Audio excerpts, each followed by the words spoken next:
Good morning, everyone. Glad you joined us. Just be thankful. This is the last time you have to listen to me talk for a 2-hour period before the end of the year. So I hope that's good news for you today.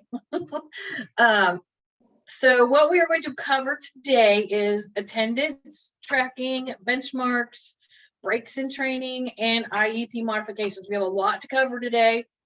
I'm going to cover one topic at a time. We'll go through forms and things like that, and then we'll come back to the next topic. I think it'll just make it easier for you. So bear with me. If you have any questions, put them in the chat. If we can't get to them during the presentation, we will get a Q&A chat posted to the site that where the recording and everything will be. So let's get started. So like I said, we're going to cover attendance tracking requirements, benchmark requirements, breaks in training. Some of those breaks in training will be ceased participations, payable training interruptions, vacation break, and potential suspension requests. It's not necessarily a break, but potential suspension requests do fall within the breaks in training based on some scenarios with payable training interruptions and vacation breaks or ceased participations. You may encounter a potential suspension request that needs to be entered. And we'll cover IEP modifications. So for training attendance, that is tracked on a biweekly basis in Illinois, as you know, those of you who have worked with the trade program for a while, and we do use Form 006A, biweekly verification of trade training attendance, to track that, and we will cover that form in a little while. And that form, once it's completed by the participant and signed by the instructors of the courses they're taking, and all of the documentation for support and verification of attendance in their training courses for that time period, it is due to the career planner 2 business days after the end of the 2-week training period. That 2-week training period does go from a Sunday to a Saturday. So keep that in mind, that we do need it to be that Sunday to Saturday period for 2 weeks. The participant must fill out their portion of that form, which is the signature portion, even if they are attending only online courses, because that signature is a verification that, yes, I'm not committing fraud, and yes, this is, legitimate, whatever, with the documentation being provided and things like that, and that they understand that they are required to, follow those rules. So they have to fill out that portion, even if all you have is online attendance verification. So when you get that form as a career planner, what are you supposed to do with it? You have to look at the form. Make sure that the form is complete. All the boxes are checked that need to be checked. All the questions are answered. There's signatures. Information is complete on the form. Look to see, did the participant miss any scheduled courses or anything? Have they marked any absences? Or based on their class schedule, is there like some days where they didn't? It doesn't appear that they marked that they were in attendance for that course, even though the schedule says they're supposed to be attending those days. Has the instructor answered the questions about the participant's progress in their attendance that is listed for each of the courses? And is the online class attendance verification included if it's applicable? And when it comes to online or distance learning, you will hear it referenced as distance learning as well. Verification of attendance, there's a couple of different things that you can do for that, or we will accept as verification.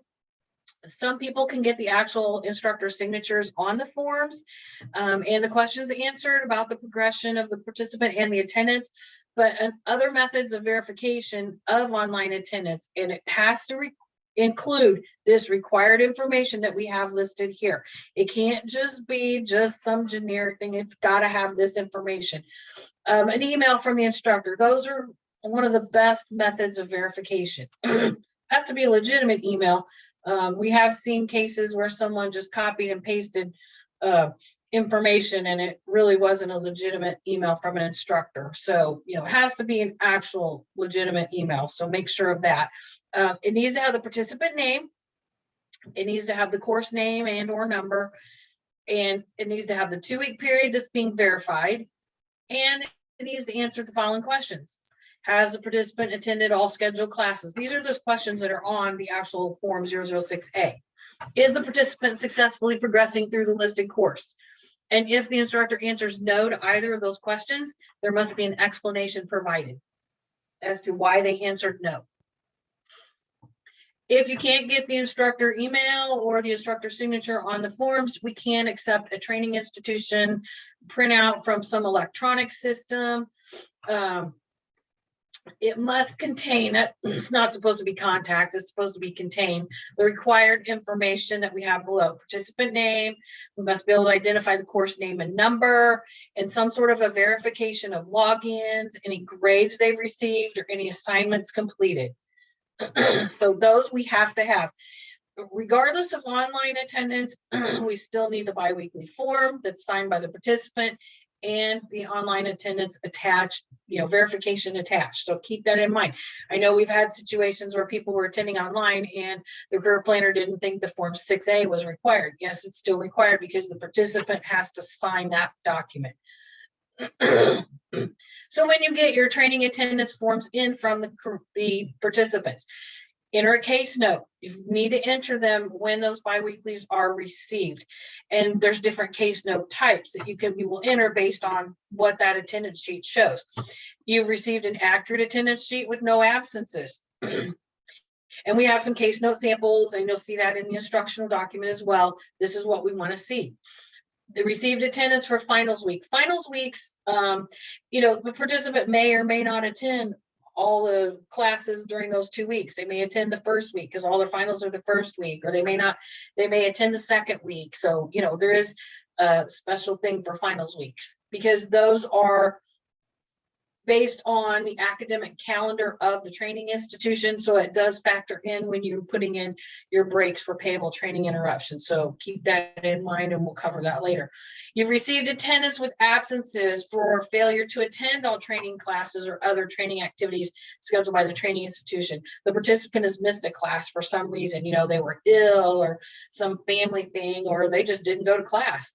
Watch your attendance sheets for that, and you will do a special case note for that. And then there's special circumstances and things that entries in IWDS that need to be made for those. You've received attendance with absences for instructor canceled classes, training institution scheduled breaks, weather days, or a campus closure. Those happen. Those are not at any kind of a control of the participant. So, we do not need to put any kind of special entries into IWDS other than the case note that references this and talks about what days they were not in class and what the reason was. The participant failed to provide verification of attendance, or the verification is incomplete. There are special things you need to do when that happens, and we'll cover those later. Or you've received missing when corrected biweekly attendance. They failed to provide it. Well, then now they've sent it to you, or you found some mistakes on it. It wasn't right. Then they've corrected it and you've received it now. So these are some case notes that you'll need to enter referencing biweekly attendance. When you receive an accurate attendance with no absence, so what that means is the participant turned in their biweekly attendance, within the 2 business days following that reporting period. You've looked at the form, it's complete, it's signed by the participant and the instructors, or you have the online verification of attendance. So what you'll do is you're going to add a case management episode to the appropriate case management service record. For the trade side, that would be anybody served by a petition up to 97,999. You guys probably know all of that by now because I've talked about it for the last several weeks, so it should be ingrained in your brain by now. And under WIOA, for anybody served under a petition of 98,000 and above. What your case note would look like is this. Your case note subject would say biweekly attendance received with no absences for, and what you would do there is then enter your 2-week period date. So November 28th, 2021 through December 11th, 2021 would be like a period you would put in there. And your case note language can just simply be biweekly attendance received for, you would enter your 2-week period dates, no absences noted. Pretty simple. If you receive attendance for finals week, so participant turns in the biweekly attendance within, the proper time period, and the finals weeks, those are considered weeks of training because they are listed on the academic calendar for the training institution. And that's what you would base this on, is that academic calendar that they have published. Participants' finals may all be in week 1 and no classes for finals during the second week. So given that situation, TRA is payable to that participant for that second week, because that is a period of training that the participant is eligible for TRA, because it is on the academic calendar that it is training week. So you're going to ensure the form's complete, signed, by participant instructors, or you have your online verification, your case management episode, and your case note. It's basically biweekly attendance received with absences for finals week on, and you would enter your period dates.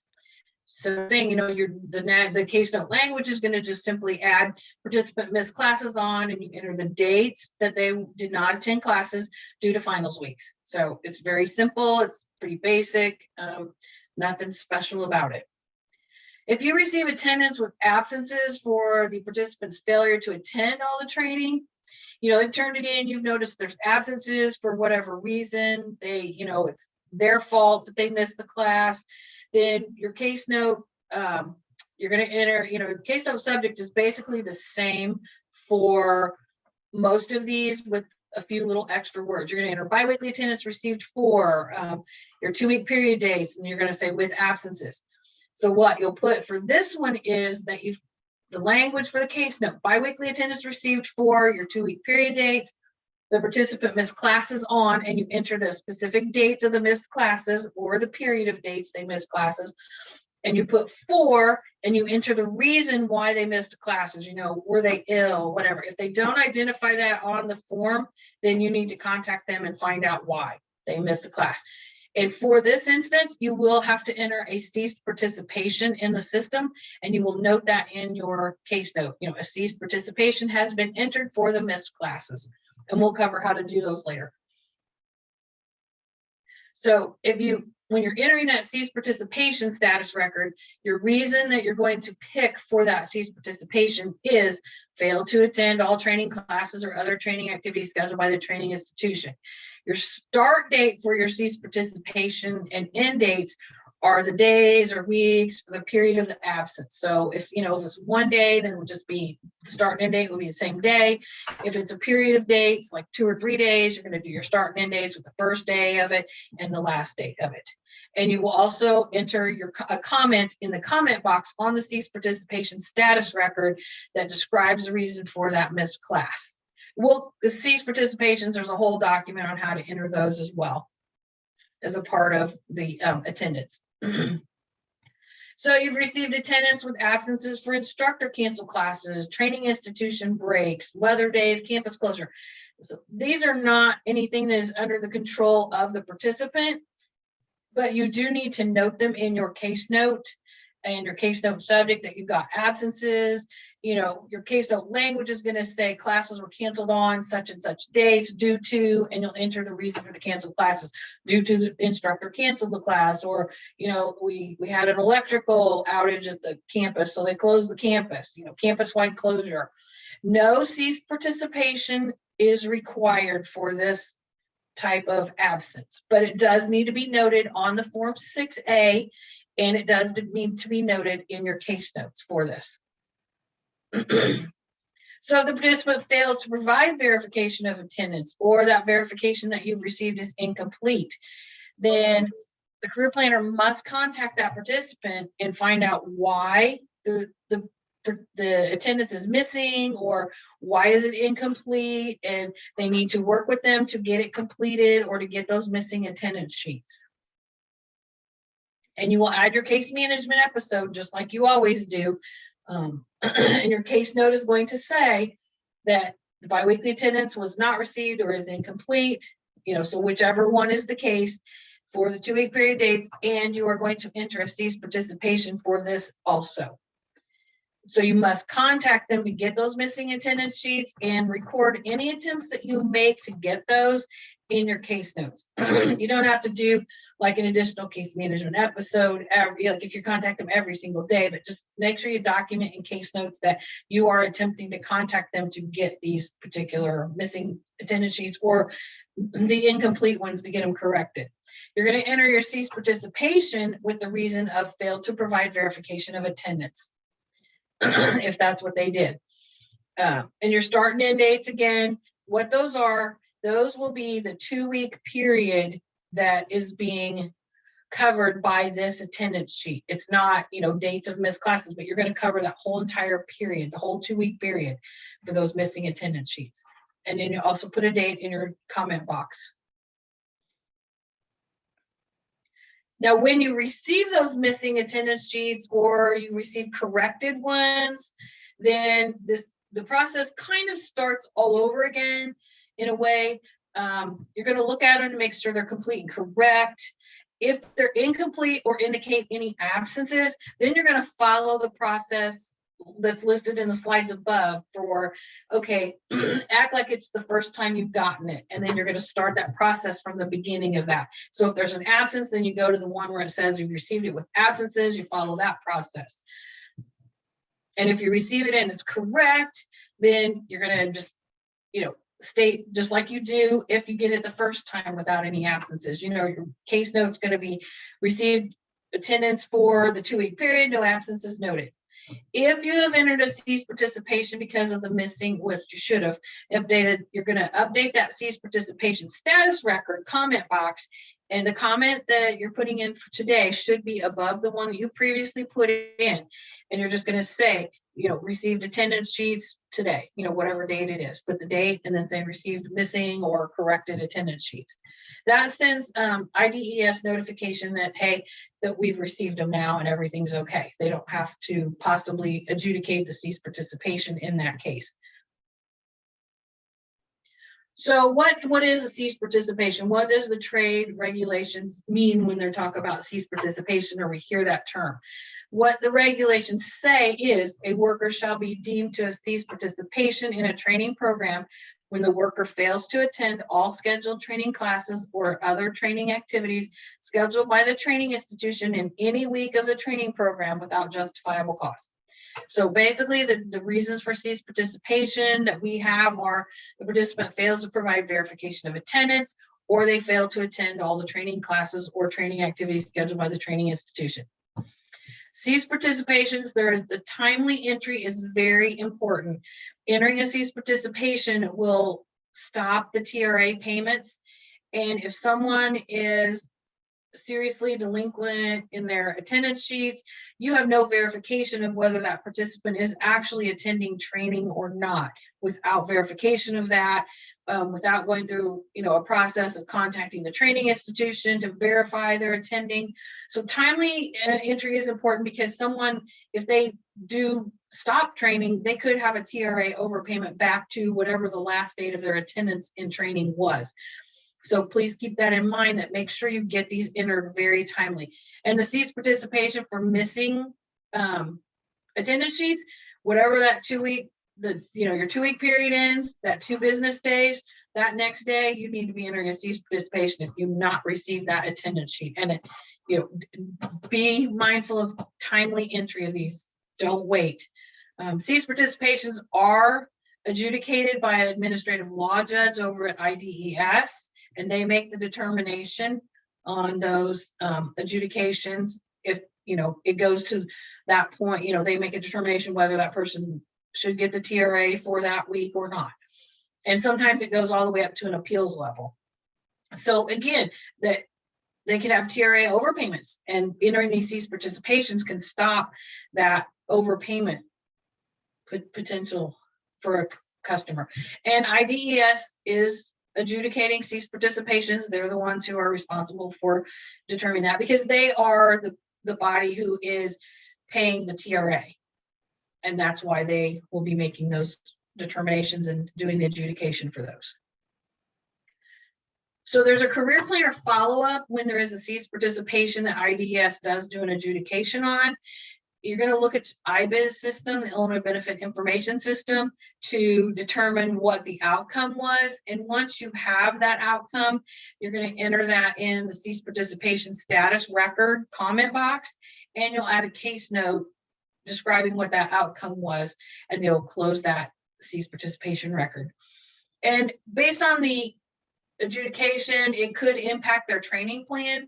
So if it does, then you're going to have to do an IEP modification, possibly, depending on what the impact of that outcome is. And, you know, like we said, you need to consider how that outcome does affect their training program. You know, are they going to be able to complete that training program on time, or can they complete it at all? And you'll update any benchmarks as appropriate based on that outcome. So if IDES affirms it or denies it, either way, so an affirmation means the participant did cease participation, and a denial means the participant did not cease participation.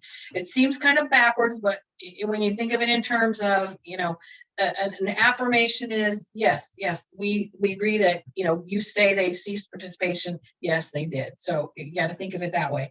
You're going to update your cease participation status record with your dated comment that details the outcome that IDES has made. And you're going to enter a status end date, which is the date of the IDS determination on that cease participation status record. You're going to do your case management, add your case note that gives information about the outcome of the IDS adjudication. And if it does affect that training plan, you're going to process an IEP modification. All right, so I'm going to stop on the PowerPoint right here. We're going to go over to the attendance information. And we'll come back to this.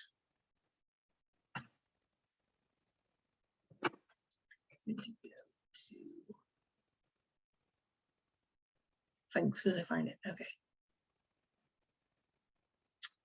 Where are my, there we go. All right. So what I want to cover now is the attendance form itself. So the first section of the attendance form is the participant name, the date, and what is the 2-week period. So like I said, it's a Sunday to a Saturday. The participant needs to answer this question. Did you attend all scheduled training during the 2-week period above? Yes or no? Yes, then fine. If it's no, then you would expect to see absences listed for any of the courses that are listed on the form. And if you do see no, then you need to ask them. And no, they're supposed to explain it. Why did they miss those classes? So this, make sure this is answered. And if there's no, then make sure they've explained it. You know, did they drop any courses? We know that you explained to them that they can't make any changes to their schedule without contacting you, but we know that they're humans and they just do what they want sometimes. And so they need to answer this question. Have they dropped any classes? Yes or no? If they have, then they need to explain it. And are there any kind of breaks scheduled in training during the 2-week period? They should answer that. You know, when is the training break scheduled from and through? And they verify this with the training institution academic calendar if they do fill this in, and make sure that they have the dates correct, and you know that it is an accurate scheduled training break. And then they're supposed to put a reason for the training break. So the training institution information, you know, where are they attending? What's the address for the training institution? And then you get into the actual verification of attendance. So they should put the course name and number on here. Is it online? Yes. So if we see yes for online, we would expect to see, you know, either a signature on this form, these questions answered, or some other type of verification that we have outlined, either the printout from the electronic system or the email from the instructor. So what they will do is they will put in for week 1, they just put a P in any of the boxes for any of the days that they are present in the training course. If they've attended it for whatever day, they put a P. And H would be for any holiday. So if there's any holidays, you do need to mark them and then note those on any kind of case note that there was a holiday on such and such a day. And if they're absent, you know, then they need to put an A for any absences from any days of training that are normally scheduled. If, you know, if they're not scheduled to be on Sunday, they don't have to put anything on Sunday. You know, if the schedule says that they attend Monday, Wednesday, then we would expect to see information in Monday and Wednesday. We wouldn't expect to see something in every day. They do not have to mark something in every box, just the days that are applicable to when they're supposed to be in attendance based on the schedule. And then the instructor should answer questions 15, 16, and 17 and sign and date number 18. So has the participant attended all scheduled classes? Yes or no? Is the participant successfully progressing through the listed course? Yes or no? If no, please explain. If you see an instructor has marked no to either of these questions and they have an explanation here, then you as a career planner need to work with that participant to see, do they need training? Do they need additional help? Do they need some tutoring? What is it that is causing them to, not attend all these classes? Why aren't they progressing? Is there something that can be done to assist that participant? Be mindful of what is actually on this form and pay attention to it and follow the participant. Make sure that you're providing them as much help as possible to help them be successful and complete their training in these courses. So just keep an eye on that and make sure. I mean, we've had a case where the instructor, during a monitoring, the instructor had marked no, that they were not progressing and all this, and the career planner didn't follow up with the participant and they ended up failing the class. And it's like, okay, well, you should be paying attention to what is actually on this form. So there's enough room on here to put 6 courses. If you need additional room for more than that, you can always, duplicate page 2 or 3 where there's 2 courses listed and just mark through the number and just add it as a separate page if needed. And then you have your certification.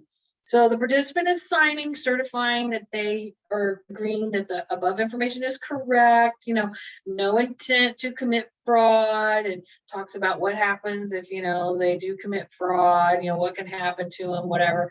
And there's also a statement about, I understand that I'm required to attend all scheduled classes and activities.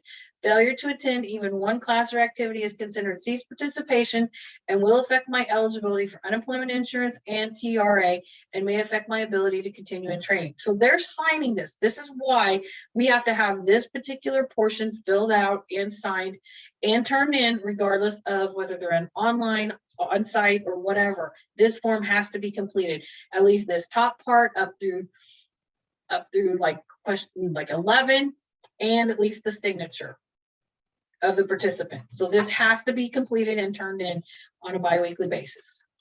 There are instructions for this form out there on how to fill out each of the sections, each of the lines. So feel free to pull the instructions down at the same time. So that is the attendance form itself.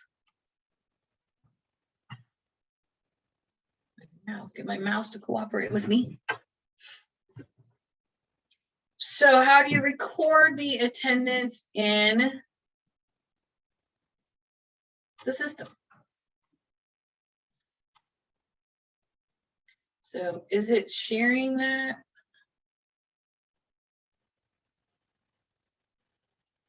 Okay, hold on. For some reason. Okay, here we go. Sheila, it was sharing it. It was Oh, sharing it. sorry. It was telling me it was paused, so I was like, okay, so I went back and opened it back up. Oh. So here are the IWDS instructions for how to record your attendance. So as always, we have this case management thing. Depending on what certification they're covered under will depend on which case management record you're going to be entering something on or not. So at this point, they've been in training. You've got an initial case management service record entered in the system. So you are only going to be adding additional episodes to the appropriate case management service, whether it's a trade application or WIOA. So anybody covered up by a petition up to $97,999, you're going to do that on the trade application. You're going to do it the same way as all the others that we went through. List enrolled services. You're going to pick the trade case management service record that's already existing. Click on the name. And it's going to take you into this screen here, which is the case management service record. And you're going to add an additional episode. You're going to complete all of the information on the screen. And I've got a few little extra things here because when you do this trade case management service, it kicks you over to entry of the case note automatically.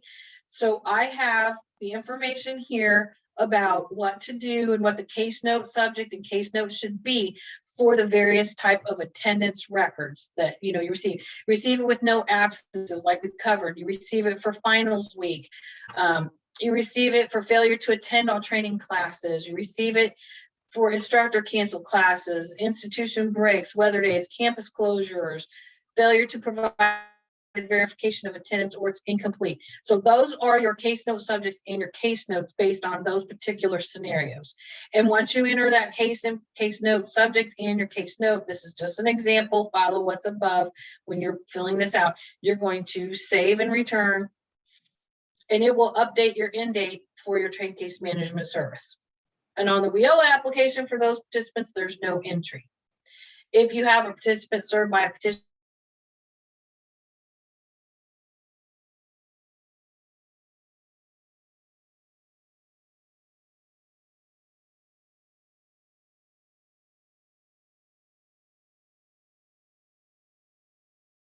the list enrolled services, you're going to click on this career planning case management service. Same thing, add an additional episode. You're going to fill out the information. I've put the case note information here. Again, it's the same stuff as the one above. It's just, you're going to do this based on which type of attendance record you've received. So if you have someone, there's additional steps for attendance with absences for failure to attend. If they do that, then that's where you're going to enter your cease participation status record. And how you enter a cease participation status record is through the list TAA status on the trade application for the participant. You're going to add a TAA status. And when you get into the TAA status, you're going to select this cease participation in training as the status type. And then you'll fill out the rest of the information, your status start date, that's the first date of the absence. Your status end date is the last date of the absence. If it's a single day of absence, then you're going to enter the same date for both. And then you're going to select failed to attend all training classes or other training activities scheduled as your ceased participation reason. You don't need a waiver reason or suspension request reason because those are not applicable here. And then you're going to put your comment in your comment box. So, you're going to put your date in the front. Biweekly attendance indicates participant did not attend class on 12/2/21 due to illness. You do not need any of the rest of this information completed on this screen because it does not apply to a ceased participation. You're going to save, and then it will add that record to the system.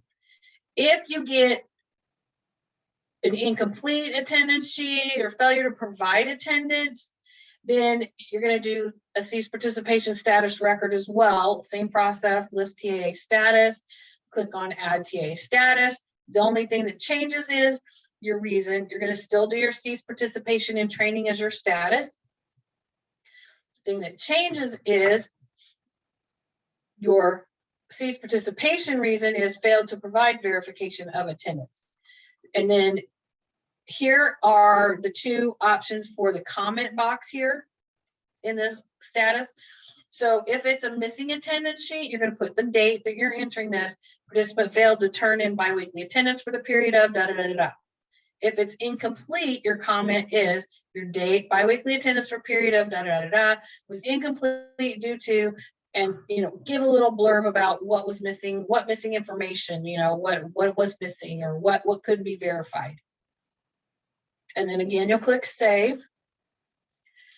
And then the steps to take when the missing attendance sheets or corrected attendance is received. You're going to do your case management services just like you do for all the other stuff. And if the attendance sheets are incomplete or indicate absences, like we said, you're going to follow the instructions that you have, based on the appropriate scenario, whether there's, no absences, whatever the scenario is that we've covered, follow those instructions based on what this biweekly attendance shows. So case management services, I'm not going to go through all that again. It's here. You can see it. You add your additional episodes based on the appropriate application that you're using, or how they're being served.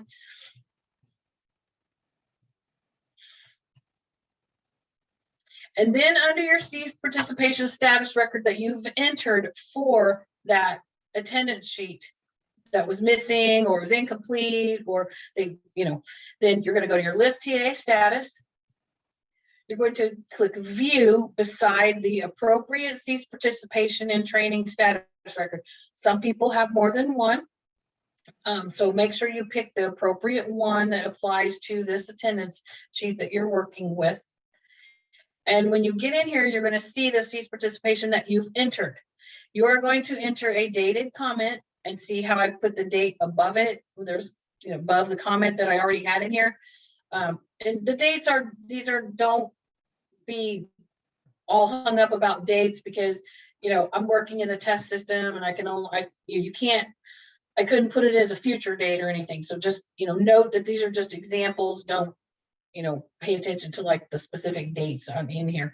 So you're going to put your date you're doing this, attendance received for period, da, da, da, da. So you've got your missing attendance sheets, no absences, fine. And your status end date, and then you're going to save. So you're done with that.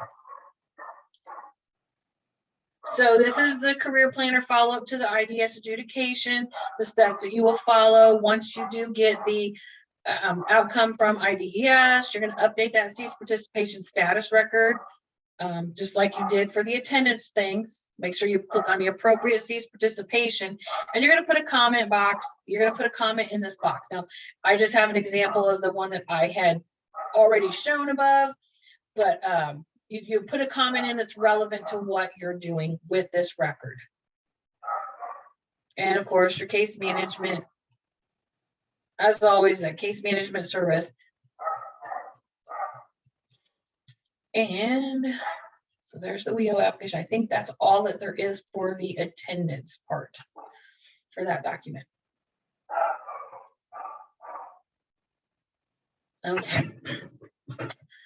So we are going to go back to our PowerPoint here, wherever it's at.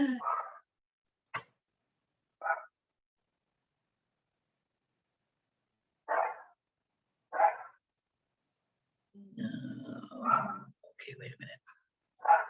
Didn't come up. Ah, here we go.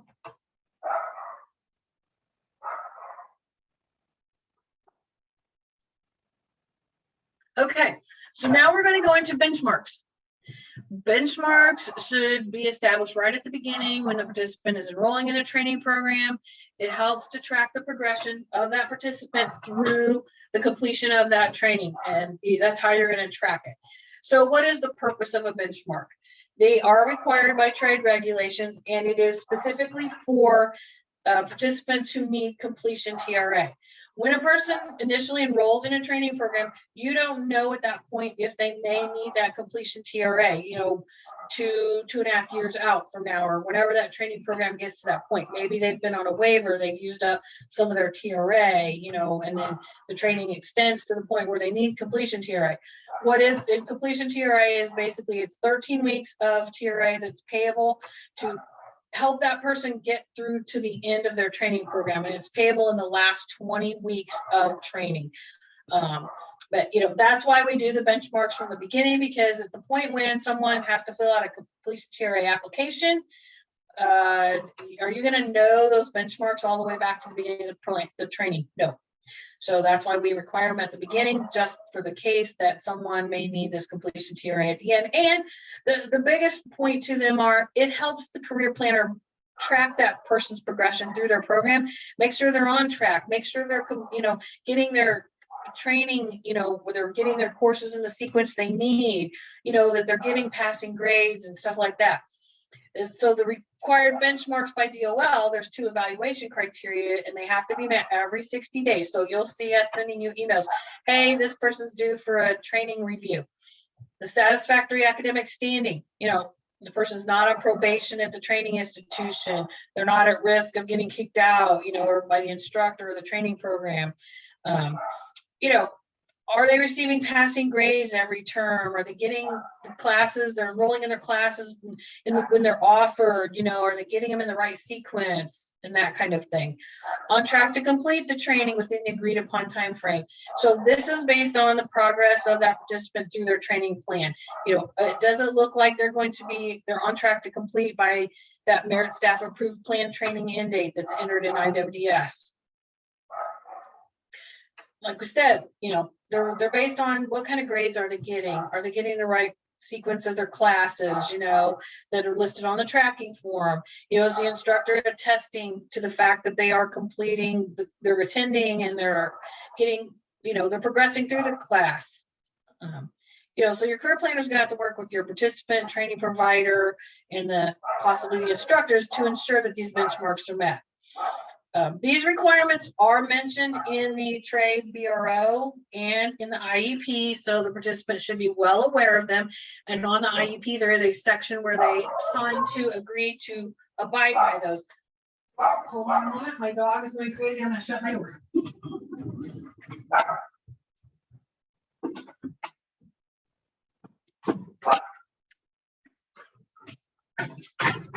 Apologize for that. One of the hazards of working from home.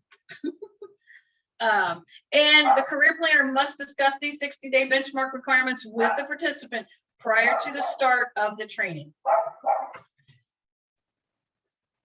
So these are conducted at 60-day intervals, and it starts from the first date of the training that the person is attending.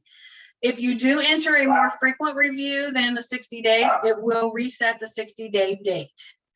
And you record these benchmarks on the in-training status record under the 60-day review button that's in that in-training status record. So how to determine if a participant's meeting your benchmarks? So if you're looking at the maintaining satisfactory academic standing, you're going to review those biweekly attendance forms and any other information that you get from the instructor, the training institution, or the participant.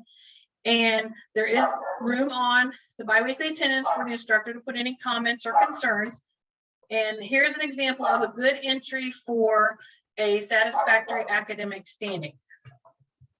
Hold on just a moment.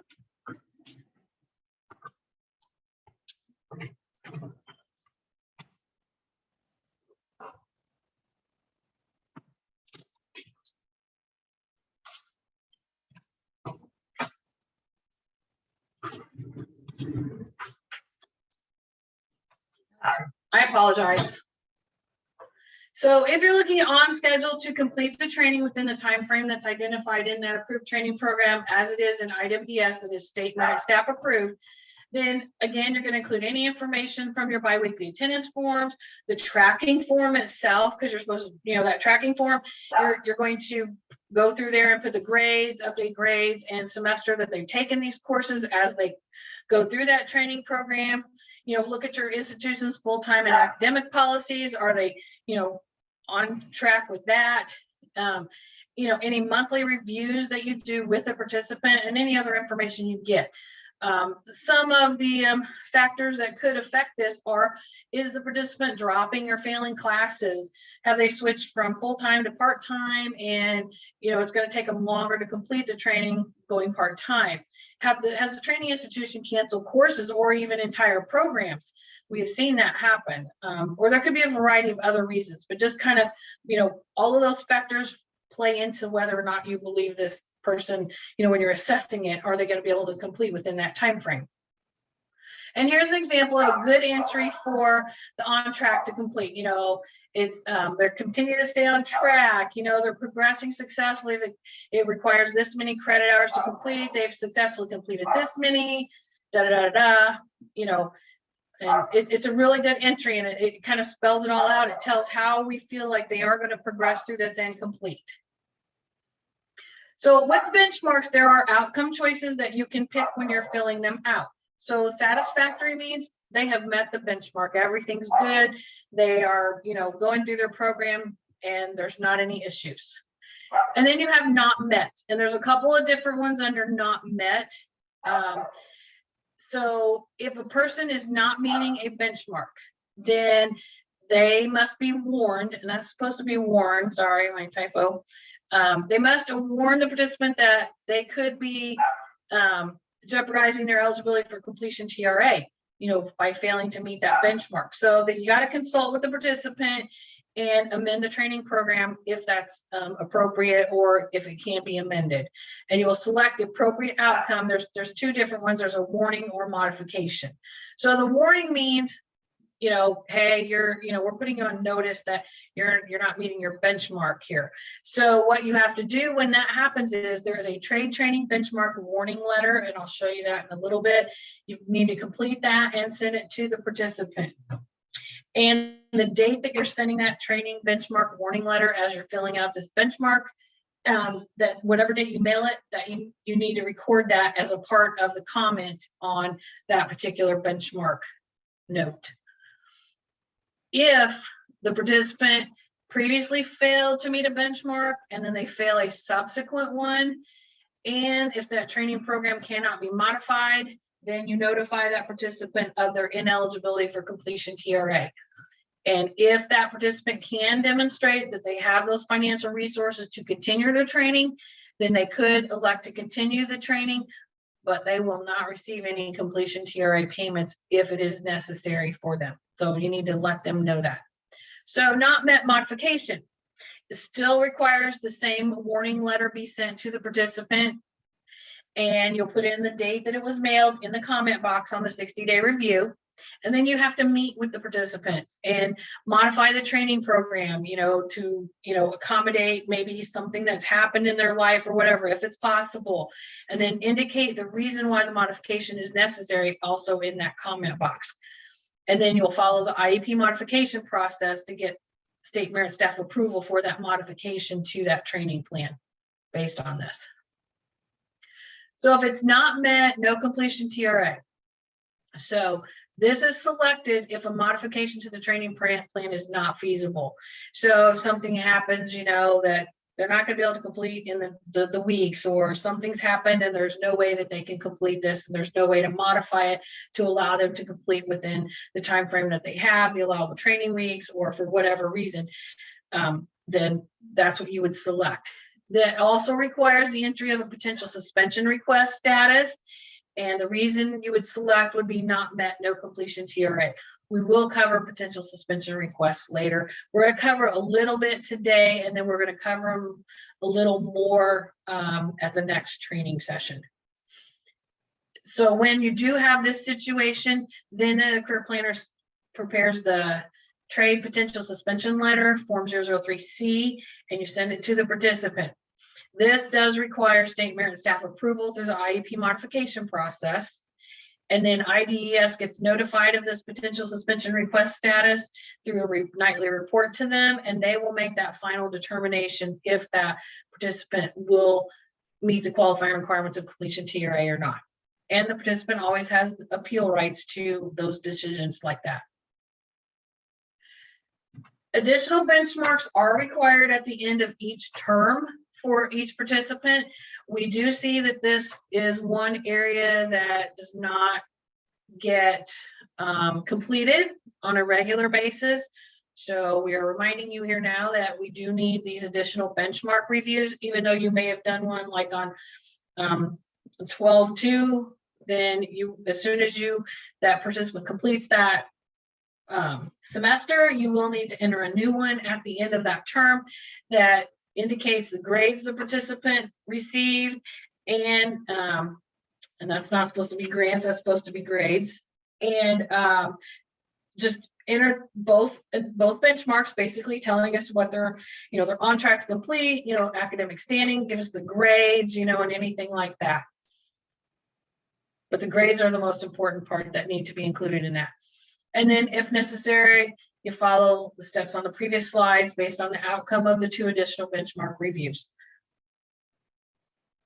There is a benchmark tracking report in IWDS that you can pull, yourself and review it. If you're not sure, is there anybody that I'm working with that is due for a review? It's under the reporting menu, TAA monitoring, and it's called 60-day training review. So you would enter your LWIA and the number of days. We suggest putting in 55 as the number of days. And then what it does, it will show you how many days since the last review. If you see someone that it does show 60 or more, then go in and do a review. Please don't wait for us to send you this report. Be diligent and, monitor it yourself. Pull this report on a regular basis. It's very simple to run, keep track of when these are due, and, help yourself and not get the emails from us saying, hey, you need to do this. So these are very important to keep up, so we know what the progress is for that participant through the training program. So we're going to pause there. We're going to go cover the benchmarks.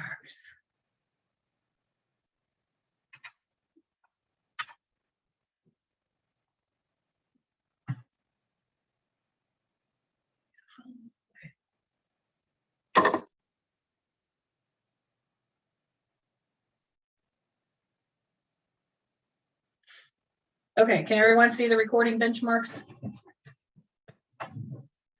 Yes. Okay, so this is how to record a benchmark in IWDS. So you're going to do this through the list TAA status on the trade application for the participant.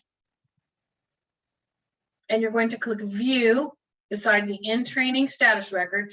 If there are 2 in-training status records, that can happen for people, you will pick the one that is closest to the top of the list, because anything that got entered here, for some reason, when there's another in-training status record, it will put them all in whatever the most recent in-training status record is. So keep that in mind, that does happen.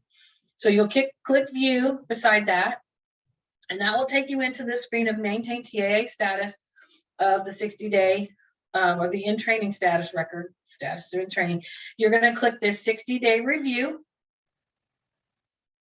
and then you will click add 60-day review, and you're going to enter your review type. Sheila, your screens are not advancing. Okay, all right, hold on. Then I didn't do it right, so hold on. There's a trick to this technology. It's smarter. It's smarter than me. Okay, so now can we see it? Yeah. Okay, so list TAA status. Click the view beside the in-training status record. Again, if there was one above this, you would click that one, because that is where the 60-day reviews would be located. And click 60-day review. Add 60-day review. And your review type, you're either going to do academic standing or on track to complete within time frame. Now you're going to do both of these at the same time when you're doing them. And then here are the outcomes. Here's, just the information about what to do if you, whichever outcome you pick and what you need to do, some steps. So here's what the 60-day review screen looks like. You put your review date, which review type you're doing, and what the outcome was, and then just, here's like from our sample, what I put in here. And when you're done, if this is the first one you've done, you can do save, add another, and then you can go, and then you would pick review type, and you'd do the on track to complete, put your outcome and put that particular comment. And then when you completed both of them, this is what your 60-day review screen will look like. See, it has both of them. It shows a review date and date entered right here. And then if you can look at each one of them individually by clicking on the view, or if you click this printable 60-day reviews, you can get the entire list of all 60-day reviews that are entered for that participant and see them all. So I've got that down here. And it will show that report, this printable, it will show the comments and the dates and all that kind of stuff on a report.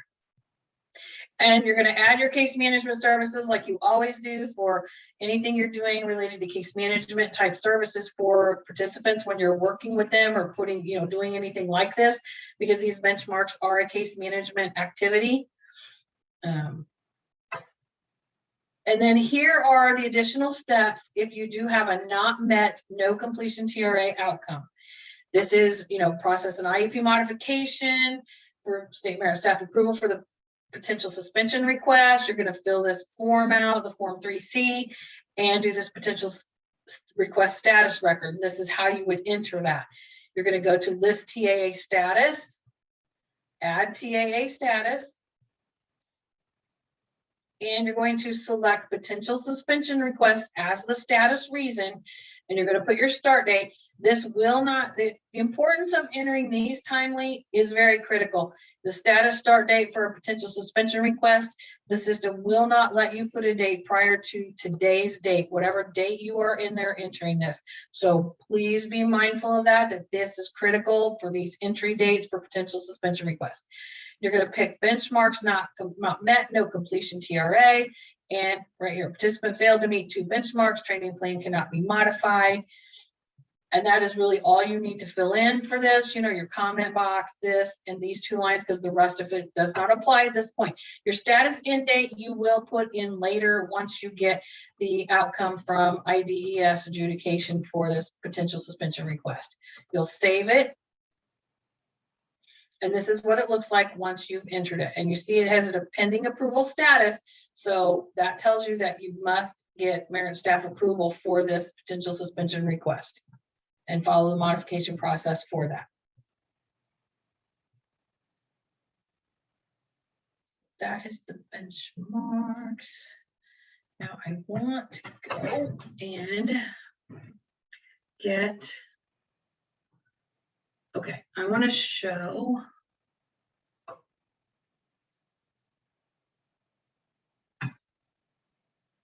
Okay, come on, mouse, cooperate.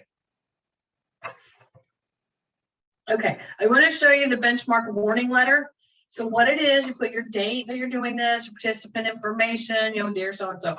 So participants must remain in satisfactory academic standing and on track to complete training within agreed upon time frame. To ensure compliance, benchmarks have been established. It's been determined that you have failed to meet 1 or more of the benchmark requirements during the last 60-day period.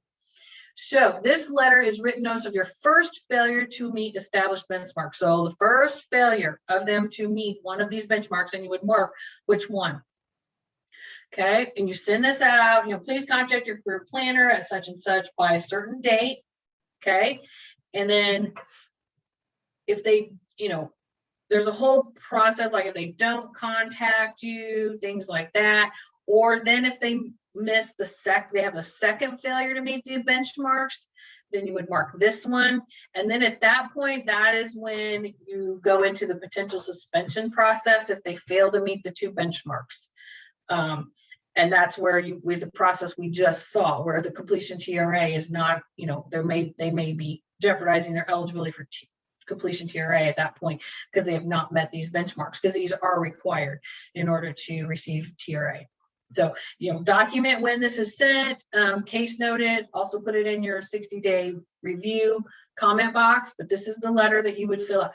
All of these forms are on WorkNet, and the link to WorkNet is in one of our slides later, where the forms and stuff are, how you can access forms. And then I want to show you the trade potential. Okay, hold on. We got some questions that are relevant to what you're saying right now. Can you see the chat? Okay, hold on. Let me get the chat. Hold on. It's kind of all came in right at the same time. There's like 3 questions. All right, so from Laura 30. Laura, can you repeat what you're referring to on the status and date of the potential suspension request? Okay, IWDS will adjudicate that potential suspension request. You will need to communicate with IWDS to get the outcome of that potential suspension request, and they will give whatever their outcome or their decision date is. That is the date that you will end that potential suspension request. So, Bonnie, if a customer decides to quit school, is that a PSR, or do we just close the training line? Well, that's kind of a tricky question.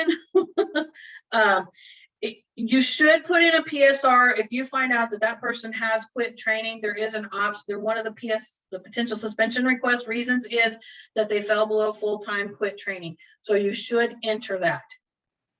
So yes, it is a PSR.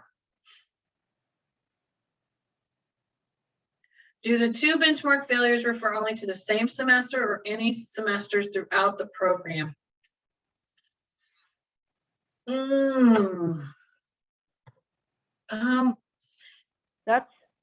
That's tricky. It's throughout the program, except if you modify it and it sort of resets it. We're pretty lenient on this. I mean, DOL is fairly lenient on it. So we want to give them every chance that they can. Yeah, so yeah, like you can modify it, and then then you would start kind of all over with their benchmarks. So like, but if they fail them like right there together, and they're in the same semester and they're just not responding and they're just not turning in anything and not meeting any benchmarks, then yeah, definitely that's would definitely be a 2 benchmark failure. If you've got questions or you're running up against a situation or something, reach out to us, because life happens to people, and things just sometimes have to be handled on a case-by-case basis. You can put everything you want in policy about, okay, this is how you do this is how you do that, and in the end of it, there's always some weird little idiosyncrasy to someone's situation that could change how things are affected. So, if you run into a weird situation and you're not sure, just reach out to us and we'll walk through it with you. And, it's just hard to give black and white answers sometimes. And, because sometimes there's these gray areas and, purple areas and red and green, whatever color, and it's hard because not everything is just so set in stone that it has to be this particular way. Some things are, but there's always weird things that are gray that might affect it. Okay, so I think we got that. All right, so the trade potential suspension letter. This is when you'll send this letter out when you enter a potential suspension request, and here are the various reasons that it can happen. If they fail to maintain full-time or part-time status, if they quit, if you think they've quit training, they're not verifying the attendance, then right here, there's all kinds of various reasons. Participant has failed to meet required training benchmarks and completion TRA is in jeopardy. There's the one that we were just talking about.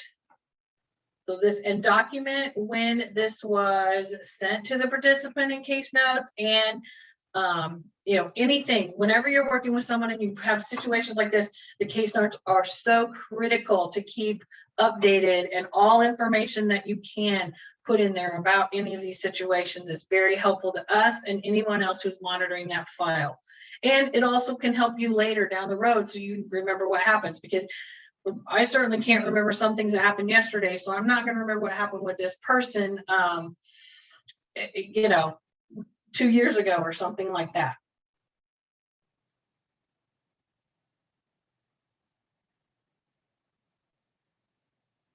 All right, so let's go see if we can go back to, I think that covers the benchmarks. So now let's go to breaks in training. So breaks in training happen for all sorts of reasons, holidays, there's breaks between semesters, the participant can even request to take a break in their training plan, there's, all sorts of reasons. Breaks in training are not included in your total number of training weeks that are calculated to get to your 130 maximum allowable training weeks. So it's very critical that you input these breaks in training as they occur. So if you have a participant who is running up against some sort of a, they've got 127 weeks or something, the breaks in training can be very critical to ensuring that they do fall within the time frame that's allowed for them to complete the training. So what are some types of breaks in training that we have in our IWDS system? We have payable training interruptions. Most of you are familiar with these. This is basically a scheduled break by the training institution, and it's less than 30 days. And it says 30 days maximum allowed. That's exactly what the regulations say. Normally these scheduled breaks are listed in the training institution's published schedule on its website, things like that. And some of these are things like Thanksgiving break, winter break, spring break, summer break, your breaks between your semesters in essence. And payable training interruptions, the participant will receive TRA for those payable training interruptions. A vacation break is a little different. That's a break in training that is more than 30 days.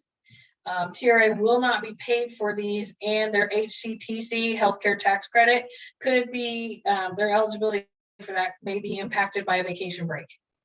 And a vacation break does require processing of an IEP modification for state merit staff approval.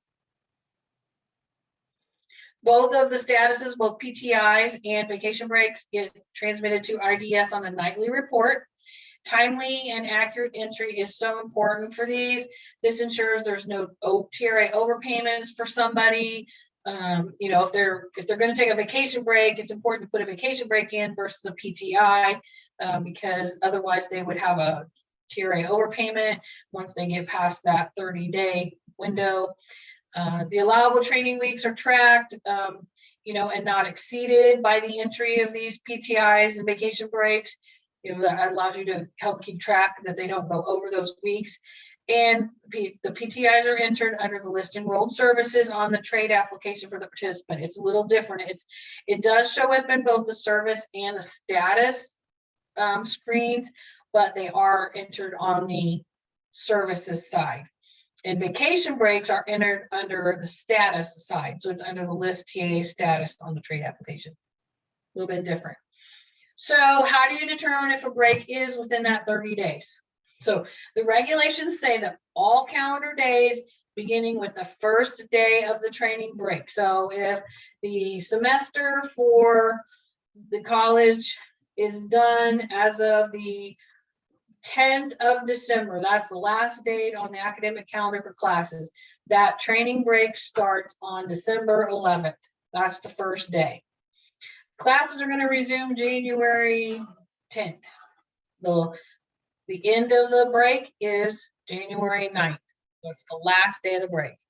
That's as provided in the published schedule of the training provider. Any calendar days, with the exception of Saturday, Sunday, or holidays that occur during that break. So in this break, you'd have to factor out New Year's Day and Christmas Day for those holidays. You would take those out, any Saturdays and Sundays. So that's how you would calculate the 30-day break for that. And there's some, Paige asked the question, PTI is not required if the customer attended at least one day during the week, like during Thanksgiving break week. You are correct, Paige. 1 week stands on its own. So like Sunday to Saturday is 1 week. If someone attended that whole one day that week, that's a week of training that counts towards their training weeks that they have attended. You would not need to put in a PTI for if they attended one day during that week. A participant on a PTI who returns to training, but they return late or for some reason, you know, they don't come back when there's, you know, whatever reason they come back, but it ends up being more than 30 days when they do return, then that causes a TRA overpayment back to the start date of that PTI that's entered. Now, IWDS does make that determination and they will notify that participant of that. But you also need to be aware of it too, so you can, you know, let this participant know this too. When that happens, your PTI service record must be ended as unsuccessful with an end date that's the same as the start date, and then you have to enter a vacation break status record. And that vacation break status record has a start date that is the same date as the start of the PTI that you had originally entered. So it's a little tricky when they don't come back from a PTI. Now, if the participant fails to return to training altogether following that PTI, which is payable training interruption, they could have a TRA overpayment back to the start date of the PTI, you know, in this situation as well. And like, again, IDS will notify them of that. They'll make that determination and notify them. And then what happens is then, you know, that sets up a whole different process. You know, if they don't return to training altogether, then you go into the potential suspension request process and all of that. And that's what I've got next here. And we're going to briefly touch on potential suspension request. These are the conditions that will dictate when you do one. I'll go ahead and cover these now before we go into entering the payable training interruptions. So like if the participant was issued a waiver from training and they refuse suitable employment, that is one condition for a potential suspension request. If they enrolled in training, but they failed to start. And this one here we've covered earlier. in training, they ceased participation, dropped below full-time or quit. They did not meet one of the qualifying requirements for eligibility in TRA program, and we've covered this one, the benchmarks not met, no completion TRA. And then again, you'll complete that Form 3C we showed you and send it to the participant. You enter your potential suspension request status records. Start date should match the date the Form 3C is dated, and you'll include your dated comment in your comment box, and you get merit staff approval. So let's go look at our stuff related to our training breaks. Not that one.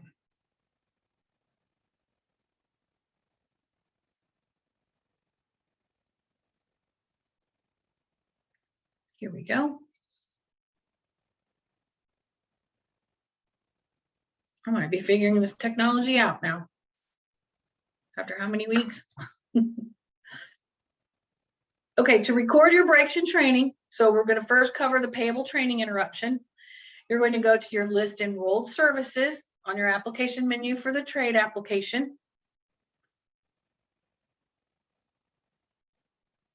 And you're going to click add enrolled service. You can see this participant I have is just, they're in everything. You're going to select TAA for your title.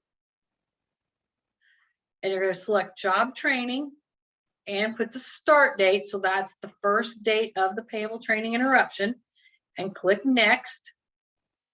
And for activity, you're going to select payable training interruption and click next. And then you're going to go through the process, search providers. This is probably going to be your local area that you're going to select for this. I don't have all the options available that you have when I'm working in the test system, so I just picked one. So you're going to search your provider. You can enter the provider relationship name if you have it. I just clicked on show all, and you do pick besides the appropriate one that's applicable here. And when you're in here, then you're going to enter your planned end date. When do you think this participant's going to be done with this payable training interruption? And then your current status, open. And then I put a little comment in, they'll be on winter break from such and such a date to such and such a date. Okay. And you're going to save it. And then what happens is the system will add the payable training interruption. A lot of people go ahead and fill in the whole time period, which is fine. I just wanted to show that, if you did have one and you weren't really sure when that payable training interruption was going to end, then this is how you could do that. And then what happens at that point is the system will automatically create the status record for the payable training interruption. And you see it has no end date. So this participant decided to come back to, their payable training interruption ended, and I've gone in and I've updated. Do not be mindful of these dates or anything like that. These are just made up dates. It probably won't look right in the scheme of how you normally would operate, but it's just for purposes of kind of showing you the screens and things to do. So then I'm going to update this to successful completion. I put my end date in here, and I've saved it. And you'll do your case management services. I didn't put the screen with the end date on it, did I? I may have forgotten to put the screen where it shows it closed. Unless I have it below, let me see. Oh, okay, so when the PTI is complete and the participant returns to classes, then you can make these entries. So you're gonna do your list enrolled services. I think I have the screen above where I did that. So you'll click on your payable training interruption here.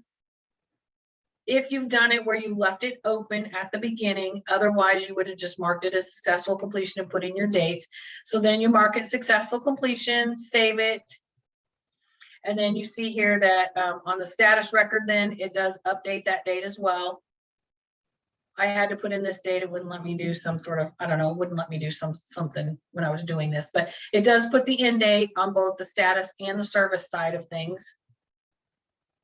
And then, when you do that, if that's something you do later, you have to go do your case management because you're doing case management on that particular participant's file or their record.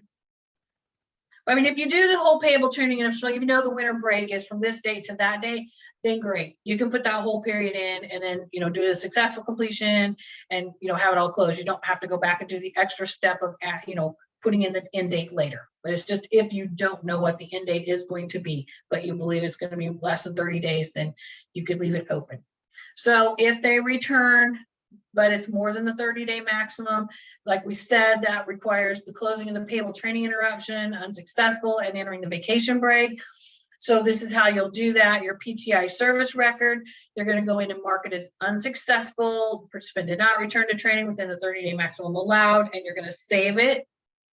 And you'll do all your case management services, which we've covered before. I don't need to go through that again with you.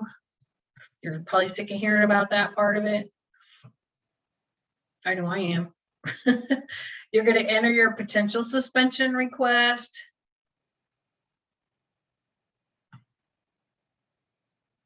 STA status.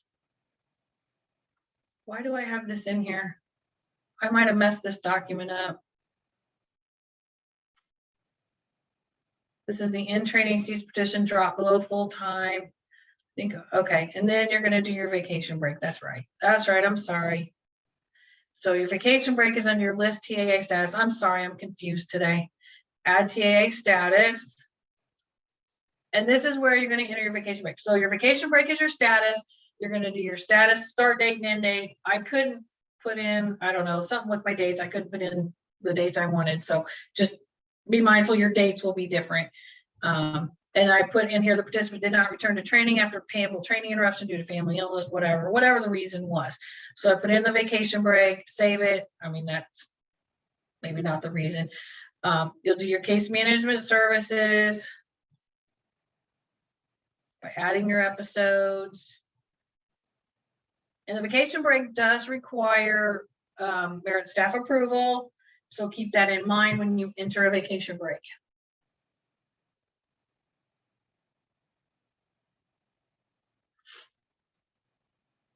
Okay, so I think we are on to, oh, we're doing pretty good on time. We are on to the modifications. Everyone's favorite, right?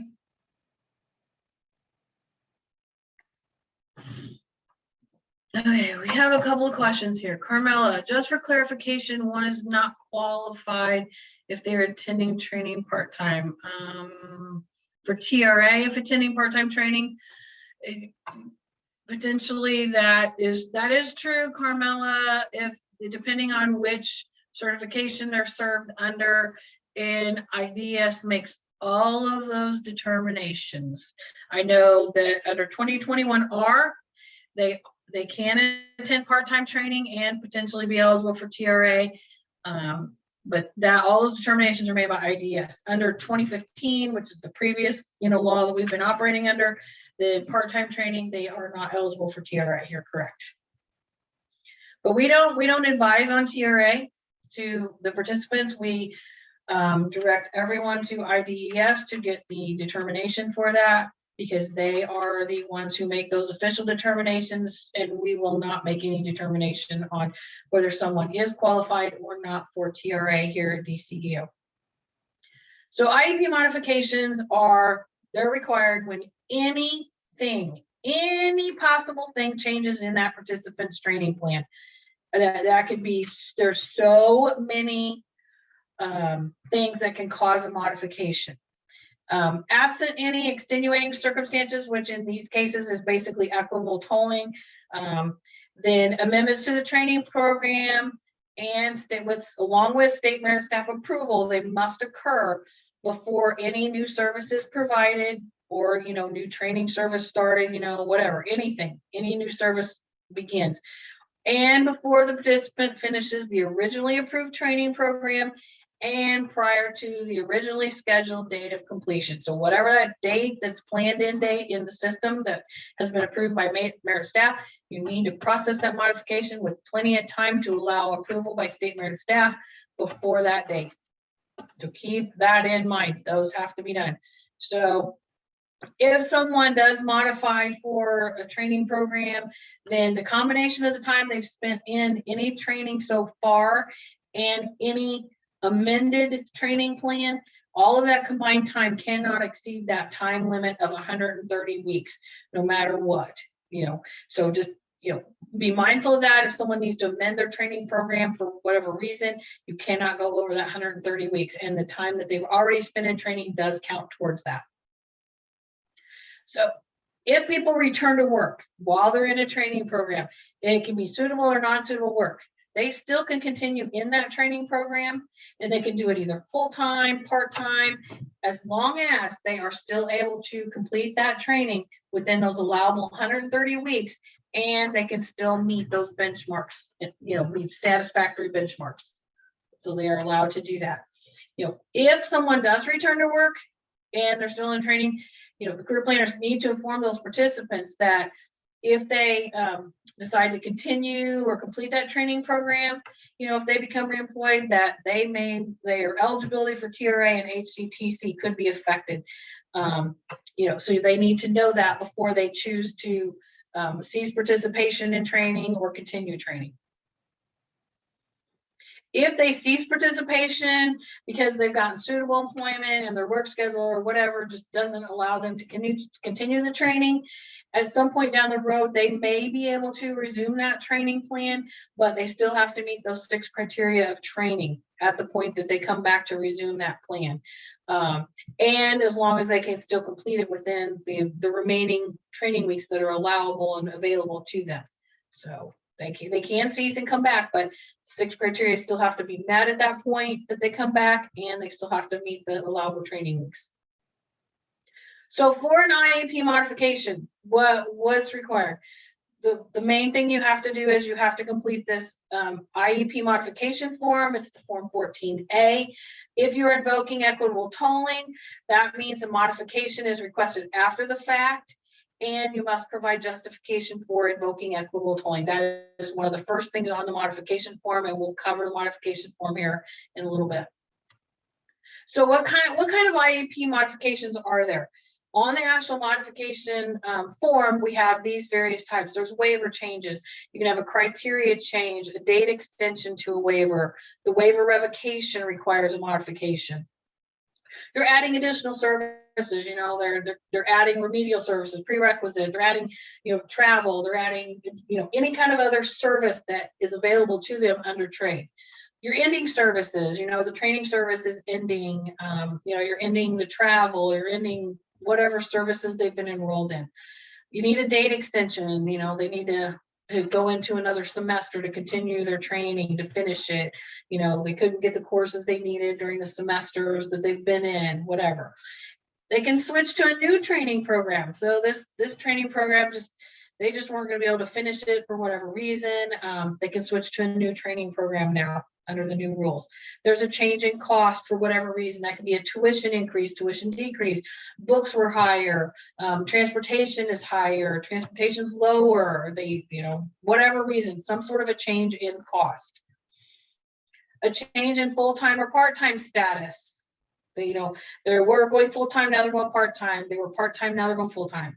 A switch in on-site or online status. So this semester they're attending all online classes. Last semester they were all on-site, or they were partially on-site, partially online, and vice versa. Switch in transportation or subsistence. Like now they're traveling farther, so they're going to get subsistence versus transportation, or now they're closer, they're getting transportation instead of subsistence. If it's a potential suspension request, you put in for a participant. Vacation break. You're doing a final cost reconciliation. Everything's done. The participants completed their training. Credentials are entered, all that kind of stuff. You've gotten all the final costs. What their total plan cost us. Final cost reconciliation. You're ready to close that person out. You can do final cost reconciliation and close the IEP at the same time. It can be done in one modification, or you can do them separately. Close the IEP. You're done working with that participant on the trade side of things. Now you're going to keep working with them on DW, or you're going to completely exit the person out of the system, but all trade services are complete. And any other kind of a modification that may not be listed here that may come up. That some change the training plan for whatever reason. So what do you have? So for IWDS, when it comes to an IEP modification, then what you're going to update is any appropriate service and status records that relate to specifically what you are modifying on that training plan. You know, whether it's the training service record, the, you know, a status record. You know, you definitely have to update the IEP status record every time for an IEP modification. You must enter a dated comment in the comment box for the IEP status record. The most recent comment should be at the top, and put the date at the beginning of the comment. And if the IEP amount is changing, then you will update that amount as well when you're updating that IEP status record. This is required for all IEP modifications because that is what sets the status to a pending approval for Susan and I and Lori to look at it and review it and approve it. You will always add a new episode to your case management service record on the WIO or trade side as applicable based on the certification the person is being served under. And as a part of that case management service record update, adding that new episode, it does force you to add a case note, but you must add a case note about the modification that's being requested. Be as detailed as possible. It doesn't have to be a whole dissertation or a whole book, but just give us as much information and detail as possible about what you're modifying and why. If there's a cost change, tell us what the cost change amount is. Why is it changing? What is the change? And what kind of required forms are there to complete and any documents to upload to IWDS? Okay, you're always going to do the IEP modification form, Form 14A. And if there's any trade forms that are needing to be completed new for this modification, or they need to be updated, then, you know, whatever is applicable to the modification you're being requested, then that is what you would need to complete and upload to IWDS, and any other relevant documents that you have related to that modification. Someone needs a date extension and you got a letter from the training institution that states they do, upload that document. You know, we don't have to have anything from the training institution for a date extension like that.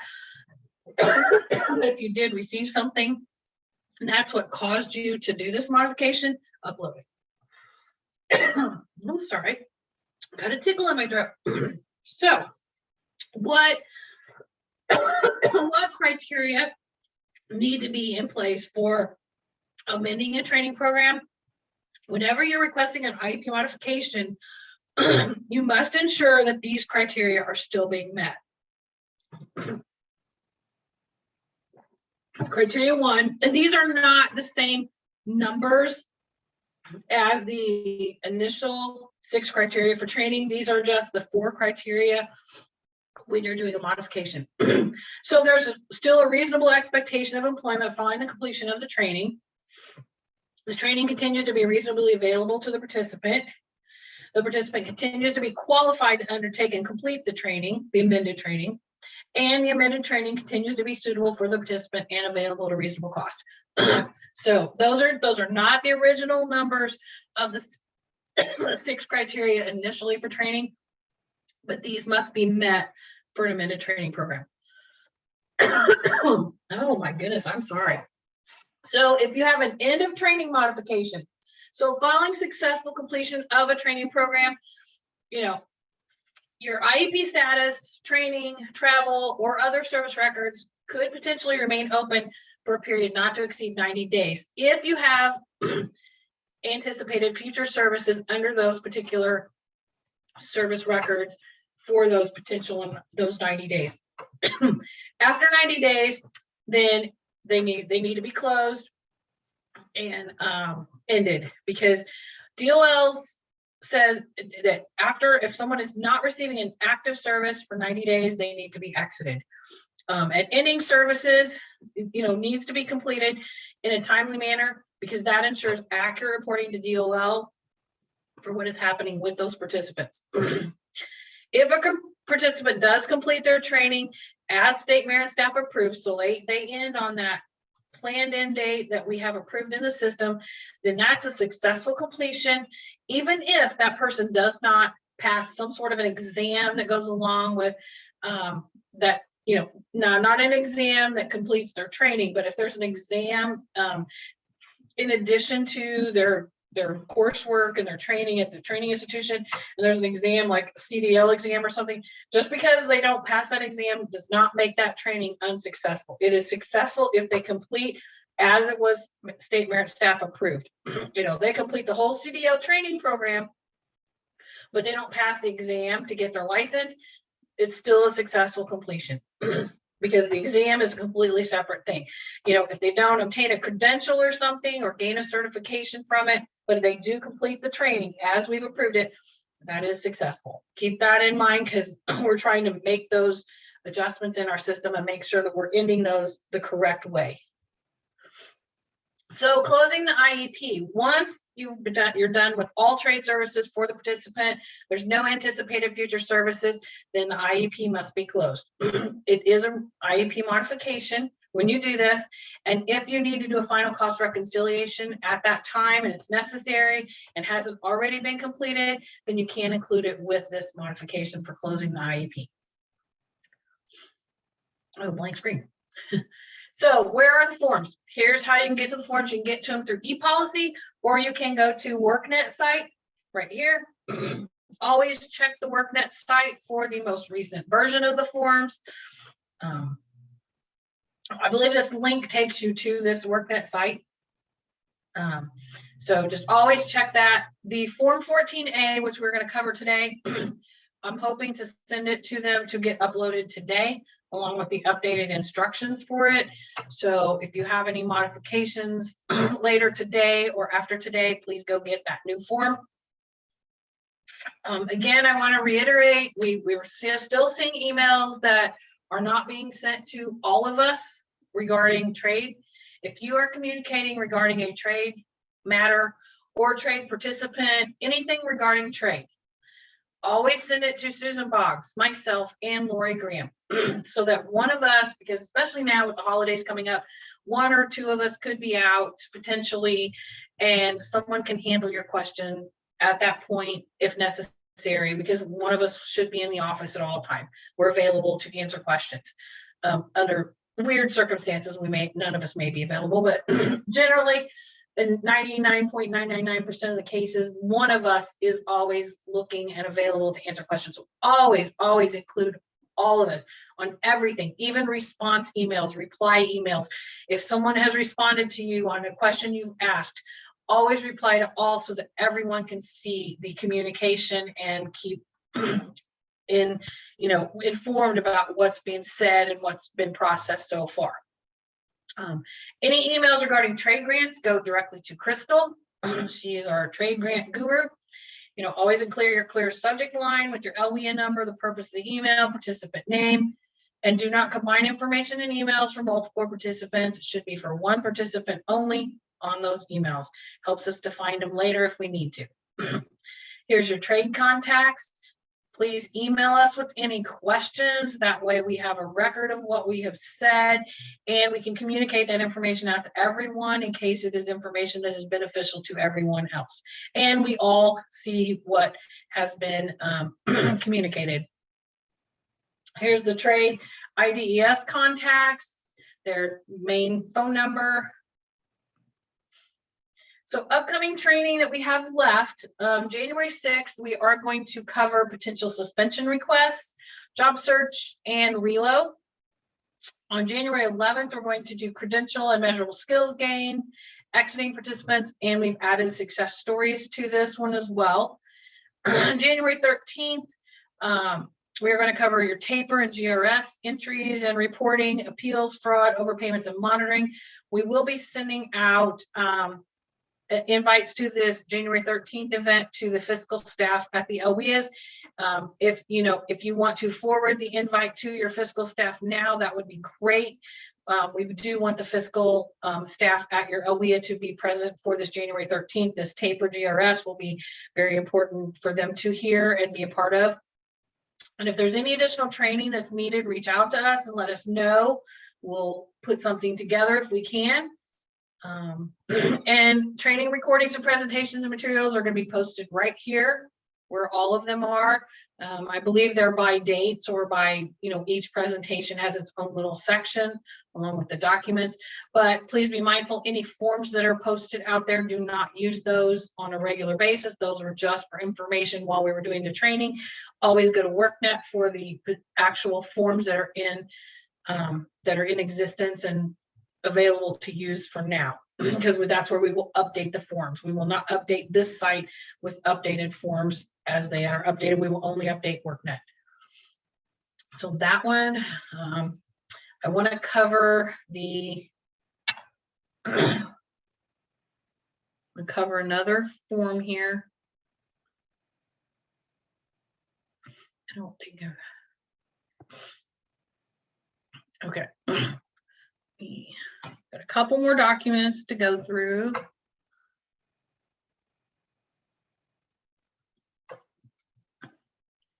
So this is the newly updated IEP modification form as of this morning. I think it reads a little clearer than the old one that we had. So the first section is just modification information. What's the participant's name, modification number, when's the request date, when's it going to take effect. So in number 5, your reason for your modification, you're going to select all of them that apply and complete whatever information is in the box for that particular reason. And please note that some of these modifications may require the submission of new and or updated trade forms. So depending on what you're changing. So here's the first one about invoking equitable tolling. If you are invoking equitable tolling for this request, mark the box and provide the justification for invoking that. We have added this here, the waiver changes. So if you have a waiver change, you mark the waiver change, mark if it's a criteria change, a date extension, or a revocation. And for waiver changes, you will need to upload the updated Form 3, which is the waiver form with the appropriate section for the change you're making marked and completed. For additional services, you'll mark the additional services box. You're going to list whatever services you're adding, whether you're adding travel, some sort of training line, whatever. And if it's a training, you'll need to include the Form 6 and potentially update the Form 6D or 6E based on that, or a new one. Ending services, this is if you're ending any kind of service that they have open, list the service that you're ending. If there's a date extension, what's the reason for the date extension? What's the current end date? Put the new end date. If you're switching to a new training program, then what is the reason for switching? What is the current training institution and the current training program, and what is the new institution and the new training program? If there's a change in cost, what is the reason for the change in the cost? Put that in here. Changing in full-time, part-time status, mark the box and tell us the reason why it's changing. If you're switching from on-site to online, switch that box, mark that box, or you can mark switch transportation subsistence if that is changing in any way. They're going from one to the other. If you're entering a potential suspension request, mark the potential suspension request. What's the start date of the potential suspension request? If you're doing a vacation break, then we'll need this box marked and put the start and end dates of the vacation break. A final cost reconciliation. You do not need to put the amount here for the final cost reconciliation. You do that below in number 6. If you're closing the IEP, and we also have others. So if there's something that we haven't thought of up here in any of these boxes and you're modifying it for whatever reason, then mark other and put a little description in this little box about what you're changing. So how does the modification affect the total IEP cost? Does it increase it? And you put your amount, decrease it, put your amount. If there's no change, and then put the actual new total IEP amount. If it's no change, then put whatever the IEP amount is currently. So this section's number 7, documentation to support modification. Mark any and all that apply here. You will notice we have removed trade form because it seemed that most people were marking trade form and listing the Form 14A. 14A is not the reason why you have submitted this modification. You had to have received something other than, you've received something that precipitated this modification. So what did you get? training institution documentation, participant documentation, or a participant request. Are you doing a file audit that caused this modification? Other. Well, what kind of documentation do you have? Whatever, put whatever documentation it is that caused you to create this modification request. Then we have a new section on here for TRA eligibility. So some people, we've been asking for this documentation during modifications in the past couple of months. This does require a printout of the TRA claim details screen from IWDS showing the number of eligible TRA weeks remaining. We want to know this. This is very important for like new training programs or date extensions, whatever reason. We want to know if this person has enough TRA to complete this program. So we need this printout and the number of eligible TRA remaining weeks left, or get the TRA exhaustion date. So you're going to have to give us one of those two. And then with the modification, do they have enough remaining weeks of TRA eligibility to complete the training, yes or no? And if no, have they provided sufficient documentation to show that they can support themselves to complete that training? So, modifications may or may not cause a modification to be approved or denied, this section here, but we want this section so we can make sure that we are not extending training programs or adding training programs that are going to extend past the TRA eligibility period for people. We've had people extend training programs and then 3 weeks later, they have to end them because the person ran out of TRA. And it's like, but the modification said that they had enough TRA when they submitted it. So now you have to prove it to us. And then training weeks. So how many training weeks have they completed? How many are being added? What's the total training weeks? And with the modification, will the participant complete the training within the 130 weeks? Yes, no. You can mark NA if you're doing final cost reconciliation. If it's a final cost reconciliation, box 8, you wouldn't have to fill out because, obviously we're not doing anything that would be in there. I will add an NA box to this so you can mark it NA. So at least somebody won't be saying, oh, you didn't mark that, But yeah, training weeks, do they have enough left to complete the training? You can mark NA if it's not applicable in the situation. The certification and affidavit, participant signs it, dates it, an affidavit, career planner, signature, and date. And that's basically it. So I hope this is a little clearer and a little more readable now. I know it is for us. We thought it was clearer and easier to read. Okay, so I think I have one more here.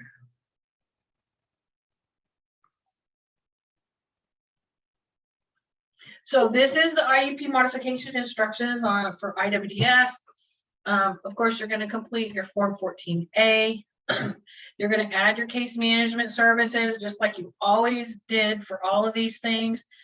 I'm not going to go through all of that. You guys have seen it a lot. But I put it in here just so it's there if someone is wanting to know how to do a modification.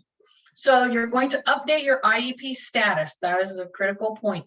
Under List TAA status, you are going to click View beside the IEP status record.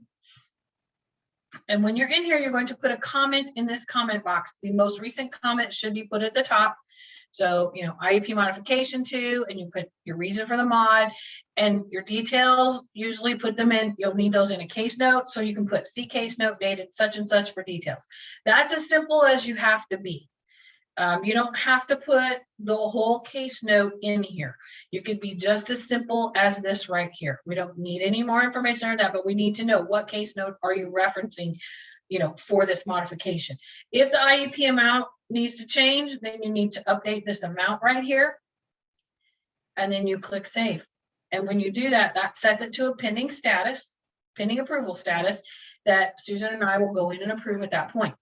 And you will need to upload your IEP modification form and any of these forms as applicable.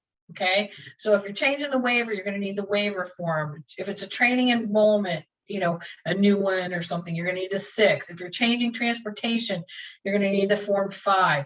If there's something changing in the tracking, you know, like if they're changing their classes around or something like that, you'll need to upload that for some RTAA application or any other relevant documents, forms that relate to the particular modification. And to upload documents, you do the list all documents. You're going to add your document. You can do them all as one in a modification, or you can list them separately. If you do them separately, please list them for the specific form that they are. You know, Form 6 needs to be uploaded as Form 6, not all of them uploaded separately as Form 14.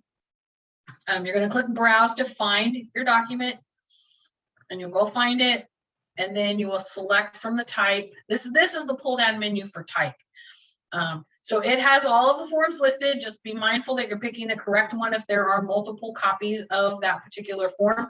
You know, like if you see here, this Form 6, you know, this is the most recent one, trade verification of trade training enrollment. You know, we had previous versions from previous programs. Do not pick those. Pick the most recent one here. That's the applicable one. Form 5 could be either one of these, depending on your participant and when they were initially approved for trade travel.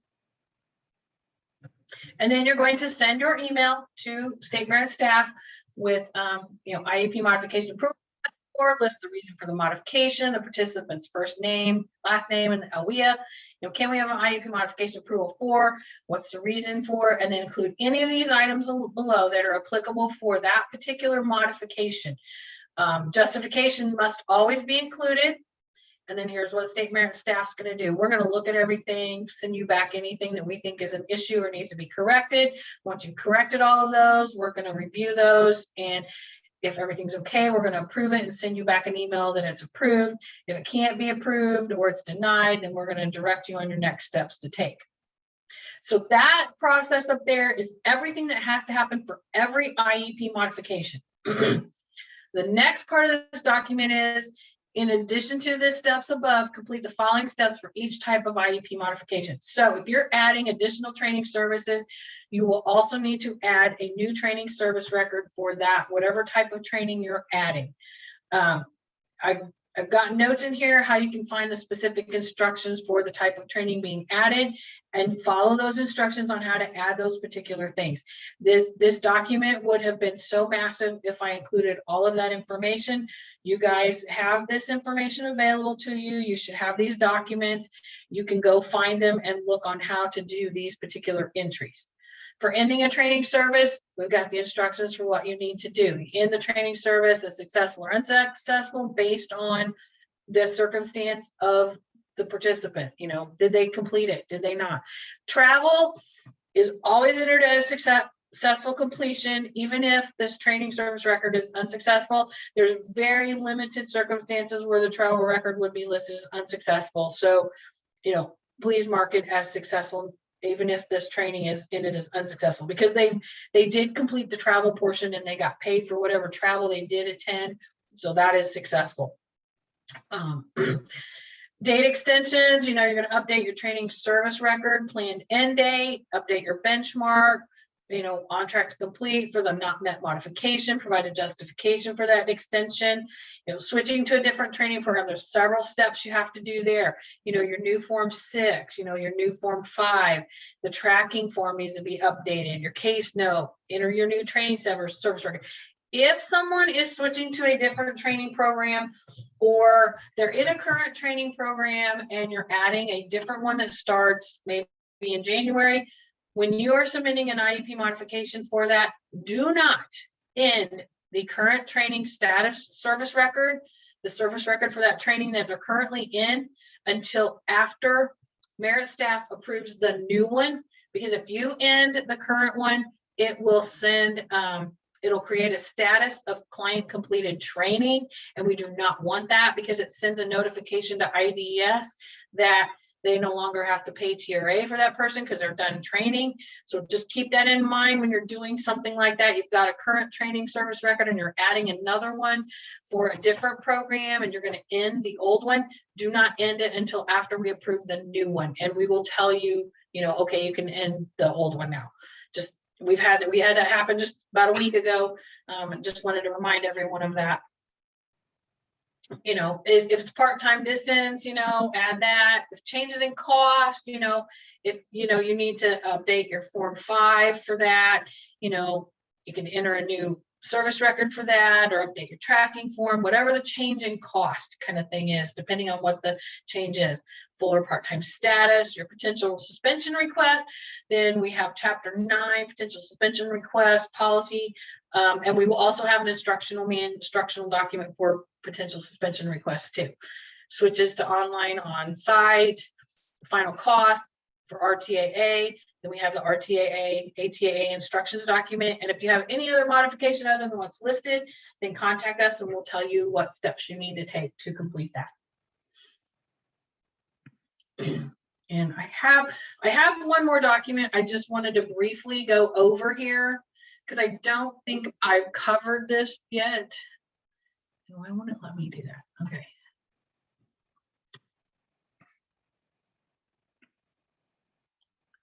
This one is entering part-time distance learning. I don't believe we've covered this yet.